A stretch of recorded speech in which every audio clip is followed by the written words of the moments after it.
Aujourd'hui, c'est la fin de l'année. Je veux faire un cours de tout ce qu'il y a eu cette année. Vous n'avez pas besoin de passer par BFM TV, CNews et compagnie. Maintenant, je vais vous expliquer.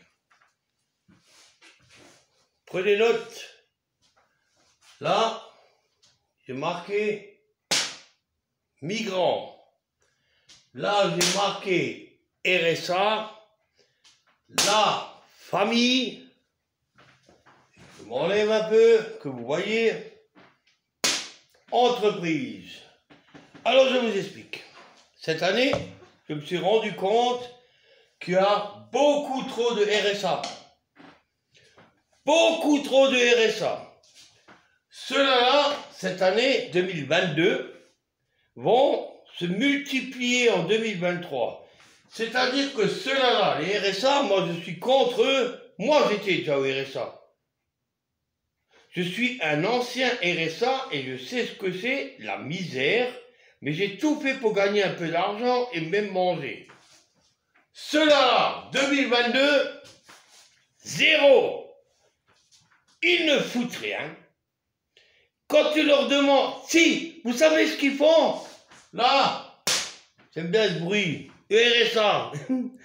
Vous savez ce qu'ils foutent?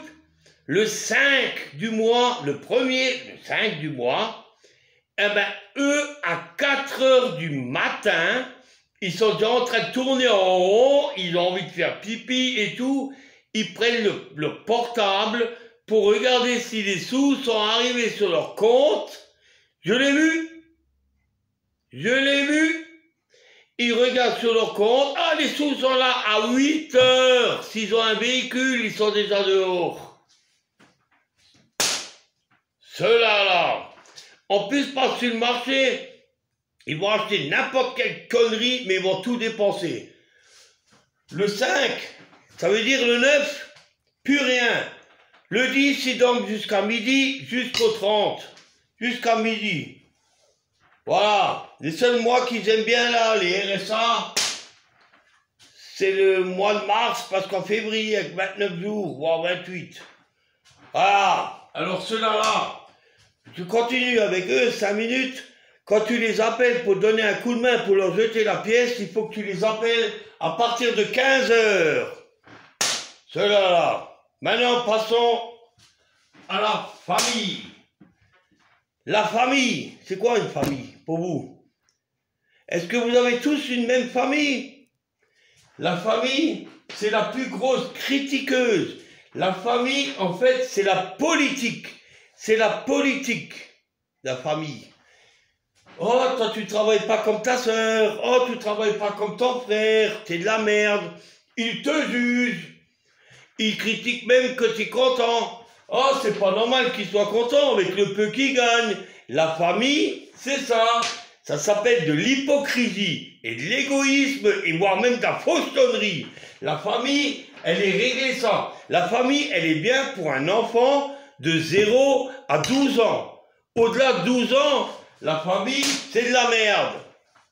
On est jusque-là, on me suit. Oh, vous me suivez? Sinon, au bureau. Là, il y a l'entreprise. L'entreprise, vous savez ce que c'est? C'est une famille. Pour certaines personnes qui n'ont plus de famille, la famille, c'est l'entreprise. Et l'entreprise, elle est là pour te donner du travail, elle est là pour t'aider. Et quand tu as un problème, tu demandes à l'entreprise. Oh punaise, je croirais que j'ai des cornes. Oh putain, ça m'énerve. Oh putain, ça m'énerve aussi. Bon. Bon, on rigole 5 minutes, mais on reste sérieux. Ben, l'entreprise, elle est là pour t'aider. Et elle t'aidera tout le temps. Ben, il faut se lever. C'est pas le cas. Tu RSA. Ceux-là, ils n'aiment pas se lever. Ben là, vous allez me dire.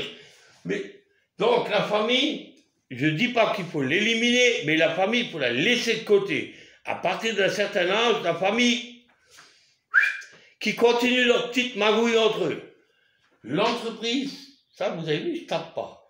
L'entreprise, c'est la seule chose que nous, on doit garder, c'est notre travail. C'est grâce à l'entreprise que je me suis acheté ce que je voulais m'acheter. Ceux-là, ils ne savent pas ce que c'est une entreprise, parce que ceux-là, ils n'iront jamais dedans. Parce que eux, j'ai proposé à ceux-là, 3 fois, à 3 différents, 3 personnes m'ont dit, 2 m'ont dit, l'entreprise, je ne gagne pas assez, eux veulent 3 000 €, hein. Et 2 qui m'ont dit, j'ai posé à 3 personnes, mais il y en a 4 qui m'ont répondu, c'est pas grave. Eh ben 2, ils m'ont dit, moi je vais pas travailler pour l'État. Donc pour eux, ça veut dire que ils sont nourris, logés par la famille, qui n'existe pas, mais ils sont nourris par l'État, mais ils ne vont pas travailler pour l'État. Donc, pour moi, c'est terminé. Ils sont comme ceux-là. Maintenant, on va venir avec ceux-là. C'est les migrants. Les migrants, qu'est-ce qu'ils deviennent, les migrants? Les migrants, ils vont venir en France. Bon, allez, arrête de te gratter le nez, je te vois. Sinon, au bureau. Vous avez vu, j'arrive à siffler sans dents. Bon, les migrants, qu'est-ce qu'ils vont devenir? Déjà, ils arrivent sur le territoire sans contrôle sanitaire. Avec tout ça faux nom. Bientôt, il y aura un migrant, il s'appellera Pierre Martin. Ceux-là, ils vont aller où? Ils vont aller là, au RSA. Et, si vous vous souvenez bien, en 2022, ils ont dit que pour avoir un titre de séjour, il faut maîtriser la langue française. On est d'accord jusque-là? On me suit? Bon, alors... Le migrant ne maîtrise pas la langue française, il a le droit de demander le droit d'asile. Le RSA, putain, il en a marre maintenant, le RSA, il est mort le RSA.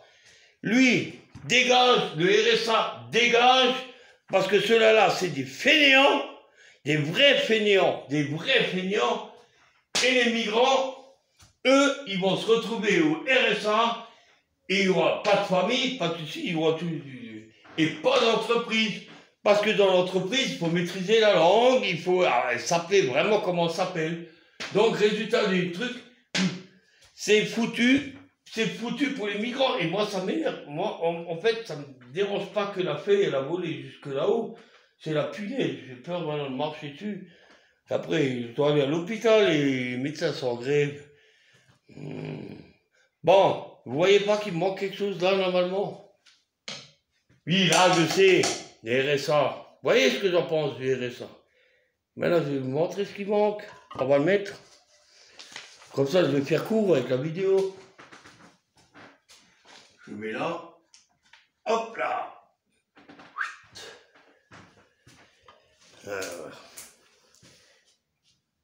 Clochard.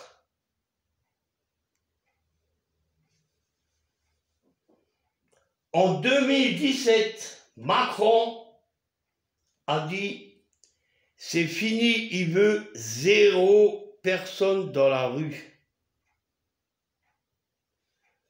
2019, il s'est rattrapé. Allez vérifier, tout ce que je vous dis, c'est la vérité vraie. Je vous la raconte à ma façon, c'est la vérité vraie. 2019, il a dit, ouais, oui, mais j'ai dit ça, 0 clochard, 0 SDF, pour ceux qui demandent le droit d'asile, pas pour nos Français clochards, pas pour Marguerite, 72 ans, dans la rue, jetée par la famille, non, pour ceux-là. Alors, t'es migrant, t'es clochard, tu demandes le droit d'asile, t'es pas dans la rue. Mais nos clochards à nous, dans la rue. Alors, maintenant, putain, décidément, je suis vraiment un cerf. Maintenant, en 2023, vous allez voir que tout ça, là, ne changera pas. Et ça va être de pire en pire. Ceux-là, là, vont rester, ceux-là, là, vont rester. Et l'autre enculé là qui s'est barré, les RSA vont rester. C'est tout ce que j'ai à dire. Alors, le peace and love en France, ça n'existe pas. Voilà. Et c'est le cerf qui vous a parlé. Je coupe parce que je vais m'énerver. C'est tellement vrai. Mais regardez un peu. Oui, Pinky Winky et compagnie à la télé.